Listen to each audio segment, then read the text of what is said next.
উপরে যে বাহনটা দেখতেছেন এটা কিন্তু ক্যারন, আর জাপানে কিন্তু এই ক্যারনগুলো অনেক কাজ করে, অনেক কাজে ব্যবহৃত হয়। তো এখানে কিন্তু কোনো কাজের জন্য আসে নাই তারা, ছোট ছোট বাচ্চা আছে, সেই বাচ্চাদেরকে উপরে নিচে আর কি ছোটবেলা থেকে এইভাবে জাপানিজ বাচ্চাদের প্রশিক্ষণ দেওয়া হয়।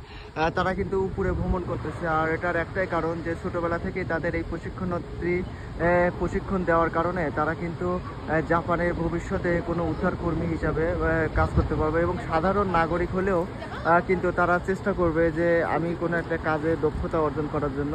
তো এভাবে জাপান উন্নত প্রযুক্তি হওয়ার কারণে তাদেরকে কিন্তু এভাবে ছোটবেলা থেকেই অনেক প্রশিক্ষণ দেওয়া হয়, এবং এই প্রশিক্ষণ দেওয়ার মাধ্যমে তারা কিন্তু নিজেকে অনেক দক্ষতা সম্পন্ন মনে করে। আর এগুলা কিন্তু শুধু জাপানের একটা জায়গা না, এটা জাপানের প্রায় সুপার মার্কেটগুলোতেই অনেক সময় দেখা যায় যে বাচ্চাদের এভাবে ছোট ছোট বাচ্চাদের এভাবে কিন্তু প্রশিক্ষণ দেওয়া হয়, বিভিন্ন কাজে প্রশিক্ষণ দেওয়া হয়। এই প্রশিক্ষণগুলো প্রত্যেকটা ব্যক্তিরই দেওয়া উচিত, এবং তারা ছোটবেলা থেকেই যখন একটা প্রশিক্ষণ পাবে তারা বড় হয়ে কিন্তু নিজেকে দক্ষতা সম্পন্ন একটা কর্মী হিসাবে তারা নিজেকে প্রমাণ করতে পারবে। তো এভাবে জাপান লাইফটা এতটা উন্নত, এবং জাপান সরকার প্রত্যেকটা বিষয়ে কিন্তু অনেক সচেতন, যার কারণে ছোটবেলা থেকেই বাচ্চাদের এভাবে আপনার প্রশিক্ষণ দেওয়া হয়। তো এটা কিন্তু অনেক সুন্দর একটা নিয়ম শৃঙ্খলার মধ্যে পড়ে, আর এই রুলসগুলা মানার কারণে জাপান লাইফটা এতটা উন্নত, এবং জাপানের যে বাচ্চা কাচ্চা আছে এবং জাপানের জনগণ আছে সবাই কিন্তু অনেক দক্ষ।